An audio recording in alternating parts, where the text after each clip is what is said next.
All right, Sharman, are you ready to go? Might get you to come off mute. I hope I don't have to put any money in the jar now, but yes, ready to rumble, Mark. Awesome. All right, we might get started. So, look, good afternoon, everyone. My name is Mark Foley. I'm a solution engineer with VMware. I'm actually based in Brisbane, Australia. So it's really morning here, but this is the second to last session of the day. So I'm going to treat this like afternoon, which means I don't have to feel guilty about having a beer after this. Today's session is a little bit of a two for the price of one. So I have a co-presenter with me today. Sharman, would you like to introduce yourself? Absolutely, Mark. So, hi everyone. Once again, my name is Sharman County, and I'm an associate solution engineer here at VMware. I've been with the company for around about 18 months now. Love every bit of it. Really love the Kubernetes application side of things. Most overall everything else. So I've been learning a lot from Mark. And when this opportunity came us for both of us to present together, I said, yes, I'll definitely want to do this. So with that, we present to you debugging code on Kubernetes. Let's go, Mark. Awesome. Thanks, Sharman. So there's a few of you on. If you have any questions during the session, please feel free to send them in during the chat. If it's appropriate, we'll address them as they come in. Otherwise, we should have some time at the end to take any other questions. So I'll just get started by showing you the mandatory disclaimer slide. We need this for all presentations, not particularly relevant for this presentation, as we're not actually going to be showing you any VMware products directly. Everything we're talking about today is open source and just available for you to download and use as you see fit. So I just wanted to start off with a little bit of background to this session. The session's about debugging code on Kubernetes. And what I mean by that is, what I want to be able to do is to have my code running on a Kubernetes cluster, be able to set a breakpoint on that code and debug it, inspect it, step through it as it's running on a cluster. And it's actually quite interesting. I had a need to do this a little while ago where I had an issue I just couldn't recreate on my development machine. And I know when I spoke to some of my colleagues, I just started to realize how infrequently people do this. In fact, I hadn't needed to do this till early this year. When you think about it, it makes sense, right? Kubernetes encourages us to adopt a microservices architecture. So, one of the nice things about microservices is we can treat those services as little independent units. So it's quite easy to debug those individual services on our development machine without having to be debugging them on a large Kubernetes cluster. However, like I said, I had a situation earlier this year where for some reason, I just could not recreate this particular issue on my local machine. And I wanted to be able to debug on the Kubernetes cluster. And that kind of led into a multi-day rat hole of just investigating what the options were, getting it working, tweaking it, and actually getting to the point where I could debug. And out of that came the idea for this session. So what we're going to do is we're going to go through and just talk about a couple of what I view as the main approaches for debugging on Kubernetes. We're going to go into a deep dive onto both of those techniques. Sharman's going to show you a demo of one of these techniques, and then at the end we're going to sum up and, as I say, hopefully we'll have time for questions. So I want to firstly look at just a high-level overview of the techniques for debugging on Kubernetes, and certainly what came out of my investigations were, I believe there's actually two main approaches for Kubernetes debugging. One of them is remote debugging, which I kind of think of as a traditional approach. Remote debugging is a technology that's been built into most languages for many years. I used this 20 years ago when I was debugging code on J2EE application servers. So been around for a while, and it works in a Kubernetes environment. Effectively, it is deploying your code in a debug mode and attaching a debugger to that running code. Proxy and simulate is a term that I came up with. So don't go Googling it, you're probably not going to find it, but it really refers to a family of tools that effectively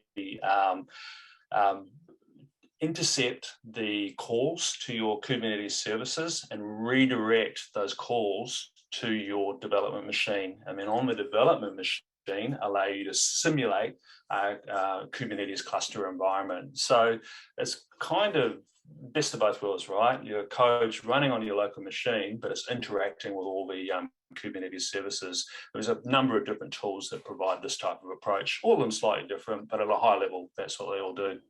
So I want to start off with remote debugging, and we're going to hand over to Shaman just to give a more detailed explanation of this and talk through what we're going to go through in our scenario. So Shaman, absolutely, Mark. Thanks, Mark. So what you have here is essentially an application that's running in a remote Kubernetes cluster. It doesn't matter where, just it's running there. And this web application has multiple pods. So each pod would be in charge of one specific service that's in according to your application that's running. Now, you would have code as part of these services as well. And you would, as you would follow through, you would essentially run that code and you would expect it to work. And what you identify on runtime is that there's actually a bug, and this bug exists within pod 1 itself. So in the process of you running the code, identifying that bug, the next process would be actually setting up that debugging. So what does the process of remote debugging setup look like? Well, first of all, we would need to deploy a debug version of that pod or service itself. So in this case, it would be pod 1. And then what you would do is you would deploy or attach a debugger and link it to that specific service. Now, the example Mark is showing you here happens to be using the Go language, and we'll be using Visual Studio as the debugger itself. And I really want you guys to keep a note of this. The IDE and the language you use can change. There's nothing relying on that, but the principles that you follow through in this whole setup process should stay consistent or similar across the board. Now, Mark, now that we've explained what the remote debugging process should look like, what are the components, do you want to actually go ahead and show them in a demo situation what that entails? Yeah, mostly I will, Shaman. So first of all, just explain some of the setup here. So what I had to do to get to the point where I've got some debug code running on my cluster. So as we said earlier, I need a debug version of my code, and this is very much going to be language specific. So I'll stick to high level principles here.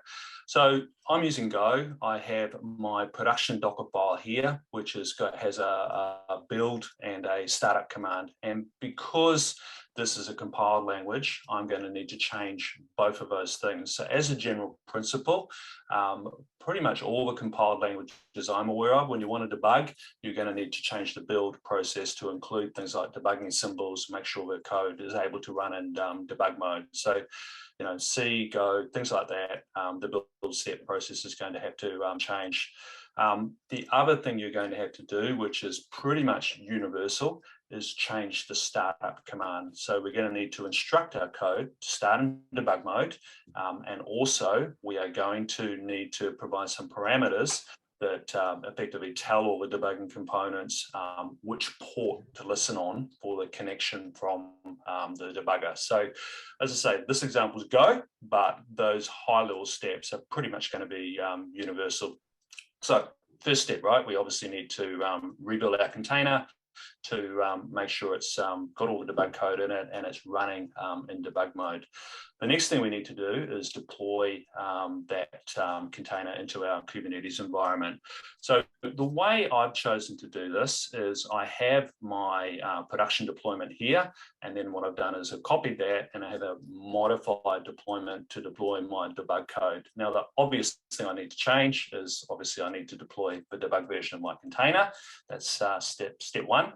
The other thing I need to do is I need to make sure that my debugger can communicate with this pod via the debugging port. Now, the way I've chosen to do this in this example is to add another service to this particular deployment. Now, that approach works fine, but just bear in mind, if you have multiple replicas and multiple pods in your deployment, it's actually not going to work, right? What's going to happen is that the debugger is going to load balance between the services in the pod, and it's just going to get confused. So, how you guys doing? Oh, sorry, I think someone's got their microphone going there. If you could go on mute, that would be great. Excellent. The alternative to using a service is to set up a port forward, which you can do. I tend not to do that. It's just another step that's there. So a few other things to think about when you actually deploy the code to be ready for debug. I don't have one in this particular pod, but if you have a liveness probe, you're probably going to want to take that out because what's going to happen is if you're debugging, your code's halted for long periods of time, it's going to fail the liveness probe, and Kubernetes is just going to destroy your pod and recreate it, and that gets fairly frustrating and not the sort of behavior you want while you're debugging. The very last thing you need to do after you've deployed everything, you're ready to debug. In this case, I just need to modify how my IDE debugs this code. So in the case of Visual Studio Code, the configuration specific to VS Code, but you're going to need to do something similar regardless of the IDE you're using. So in this case, I need to tell it when I actually go to debug code, rather than start it up on my local machine, connect to a remote process. And the main thing I need to specify here are the host and the port to connect to. Now, Shaman, I know this amuses you greatly. I was going to do a demo, but would you like to explain to everyone why I'm not going to go through and demo this particular process? Guys, we got it averaged. Mark, was it averaged the second or third try that it would actually work? And look, guys, I care a lot about Mark here, and just seeing that pain that he would go through each time that we would essentially run through and it wouldn't work. It just wasn't worth the pain, right, Mark? Yeah, look, it works most of the time, but in my experience, remote debugging has always been, let's just call it sensitive, and there seems to be something about running Go inside Kubernetes and connecting a remote debugger. It is very, very timing sensitive, so you got to be really quick to get it going, and say it works about 50% of the time. So as soon as someone's watching, it fails badly. So I'm not going to put you through that, but trust me, you'll get it going. And that's a good tip to you, right? If you are trying to get this working in your own environment, just be a little bit persistent. If it's not working, as I say, it just seems to be very timing specific and just a little bit sensitive. So give it a few goes and you might find it works. So Shaman, that's the process of setting up remote debugging. Obviously, we didn't go into a massive amount of detail because a lot of it's language specific, but what do you think of that? Look, I think it's a little bit tedious, right? It has a couple of components to it. It seems like the process of just setting up and getting to that final product seems a lot more iterative. There's a lot more processes, and just rebuilding overall seems a little bit more harder to follow through. Do you reckon? Yeah, look, it is painful to set up. And the first time I got this going, it definitely took me 2 or 3 hours to get it working. The big issue I find with it, though, is that when you are debugging, just the impact on productivity. I actually stole these images from a telepresence website, but they really illustrate the problem here, right? So if you think about the normal development process when you're working on your local machine, you're able to easily make some code changes, build, reload your code, and right away you're able to inspect it, be stepping through it and seeing what the issue is. And then you can just rinse and repeat that cycle, and it's very quick feedback, very rapid. It's a nice productive way to work. When you go into the remote debugging, you're introducing this, what I think of as a massive tax, and that is the time that it takes to do that container build, upload, and deploy. The people at Telepresence, they say that the average for that is 4 minutes. I've seen containers that can take 10 minutes to build. So that can be a real productivity drain. So that's my major issue with this technique, just the impact on productivity. And that's a really good segue into the other approach, which really does solve the productivity impact. And as I say, that is what I call the proxy and simulate approach. And effectively, what's going on here is a similar scenario. We have a number of pods in our cluster, and one of them is experiencing a bug.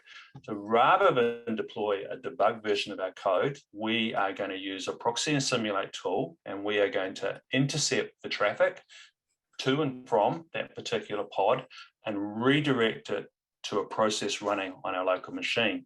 And in this case, the process will be something that's running under our debugger. So the net of that is that we're debugging locally. However, what we're debugging is able to interact with all the other Kubernetes components that we're aware of. Now, what we're going to show you is Sharma's going to walk you through something called telepresence, which is a CNCF project. So it's open source, you can download it, use it. It has components that get deployed server-side and also components that get deployed on your local machine to make it behave more like it's running on a Kubernetes environment. So Shaman, I'm going to stop sharing my screen and hand that over to you to do the demo on telepresence. Absolutely. Can you see my screen now? Sorry, Mark. Yeah, absolutely. Perfect. So guys, what I'll do as a starter is essentially show you my my Kubernetes cluster that's running remotely. So I am using Google for this. I'm hosting my web application in JKE, and it's a very simple web application. It's got a couple of servers configured with it. It has all of the other configurations, just IP addresses and ports configured with it too.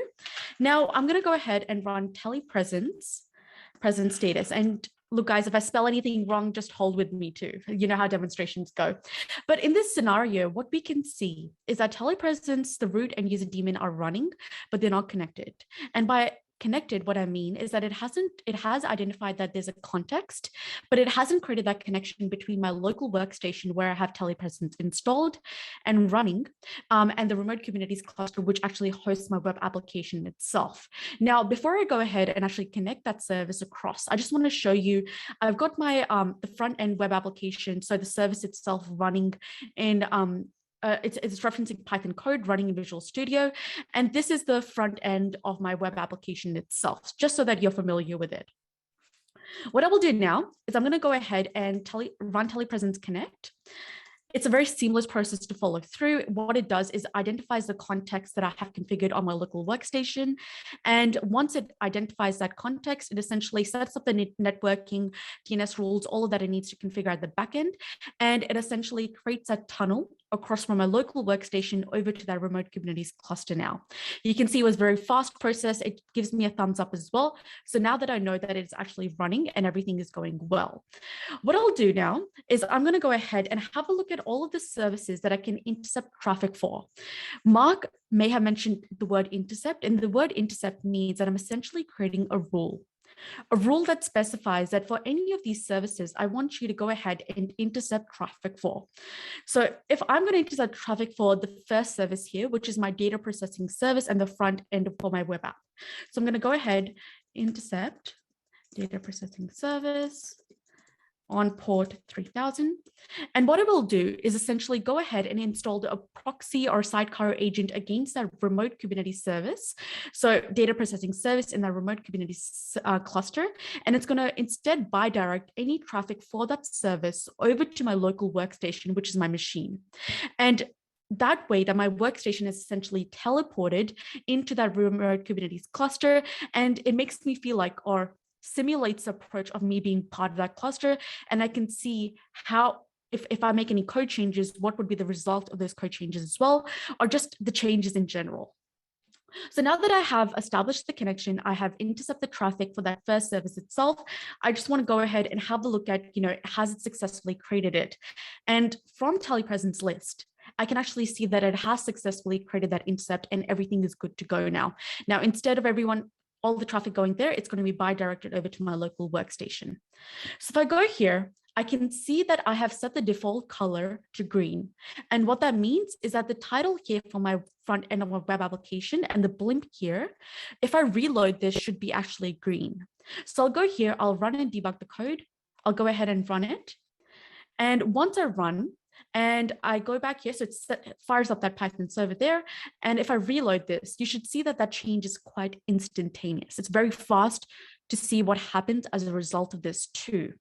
If I go ahead here and change this to orange now, save that, and reload this, you can see once again that change was once again very fast to see what impact it had as well.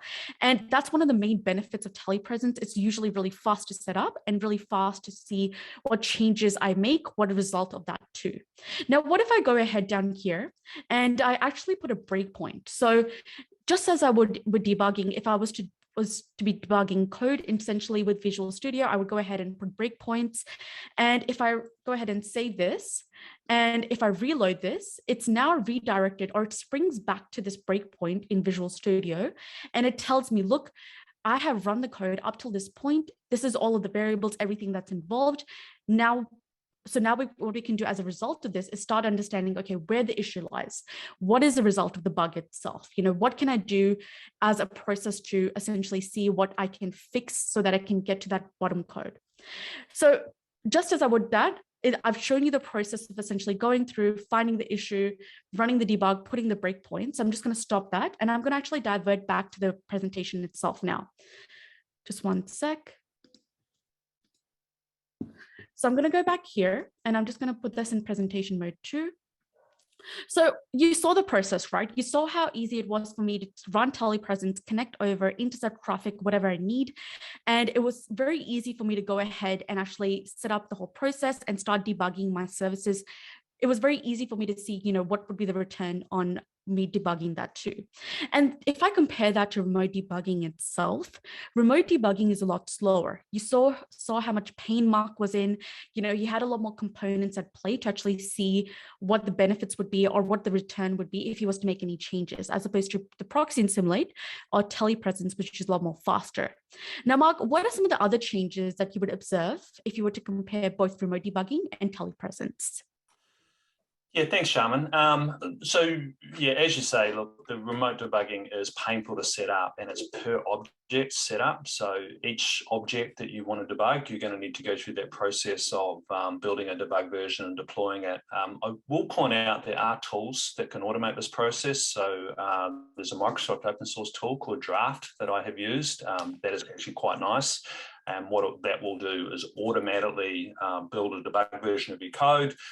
It'll build the deployment descriptors and actually deploy it for you as well. So that works pretty well in most circumstances, but it still just doesn't get around that long cycle time of having to rebuild the container. The other benefit of proxy and simulate is it is language and IDE independent. So doesn't really matter what language you're using, doesn't matter what IDE you're using, it should just work. You're not going to have any issues getting that configured, whereas with remote debugging, it does require that programming language to have remote debugging support. Most languages do, but some of them might not be great. For instance, Go, which I showed you, got no built-in remote debugging. It uses something called Delve, which is a third-party tool. Pretty similar process with Python as well. It uses third-party components for remote debugging. So your mileage may vary with remote debugging. Where proxy and simulate is going to have issues where you have objects that are not invoked by services. So if you've got, for instance, a daemon set, the way that a daemon set works is it just runs. It doesn't get invoked by a service. So unfortunately, you're not going to be able to debug that using the proxy and simulate approach. You're going to have to go and use remote debugging for those types of objects. The other thing is, I guess at a sort of philosophical level, proxy and simulate involves simulation. So some of those, with telepresence, there are components deployed on your laptop that do things like modify DNS. They make volumes and environment variables available to that code running on your local laptop. That's all good to a point, right? So unfortunately, that simulation is never going to be 100% accurate. So what you may find is using proxy and simulate may require you to make some code changes to actually get that working, which is never really desirable in a debugging scenario.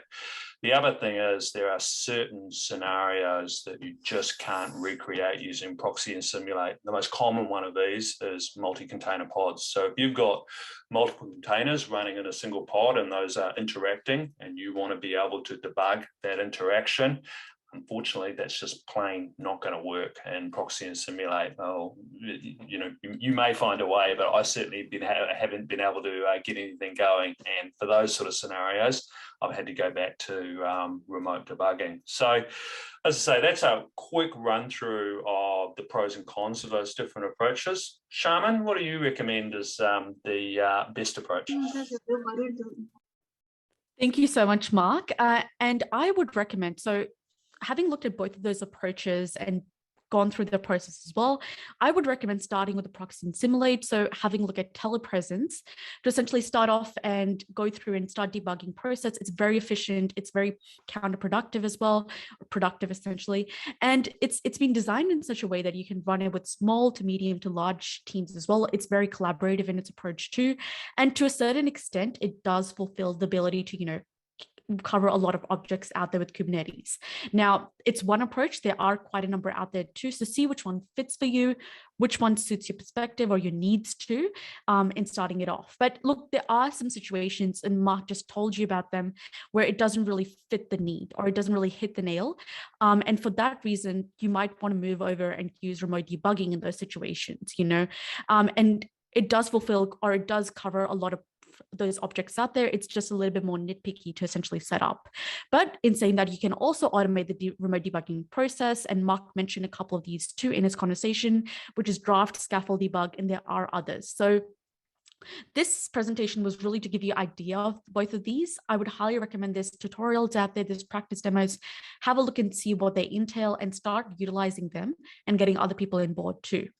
And so with that, I would like to really thank you all for listening in today. We really appreciate it. Still a new topic, but one that's getting a lot of heat right now. Kubernetes, application modernization, all of these are just so meaty. There's so much involved that we love talking about them. And we hope that you did or are going to be enjoying a lot of those other presentations out there as part of VMworld too. And while you are enjoying them, while you're listening in and you're saying, wow, that's amazing, please do the survey for us as well. It's a really great way for us to know what's working, what's not working, what could be done better. Instant feedback is provided there. But thank you once again for joining. We really enjoyed this, and I really enjoyed working with Mark on this as always. Mark, any last words from you before we say sayonara?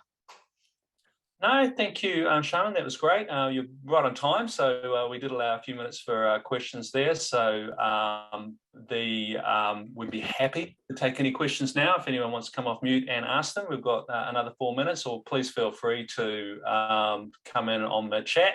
Otherwise, we'll hang around for another few minutes. Otherwise, everyone, look, have a great day, and much appreciate you attending. Yeah.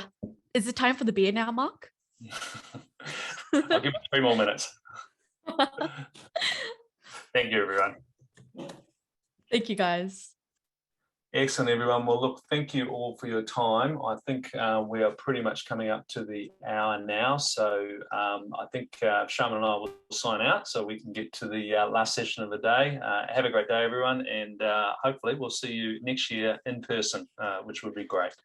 Fingers crossed, guys. Thank you, guys. Bye. Bye.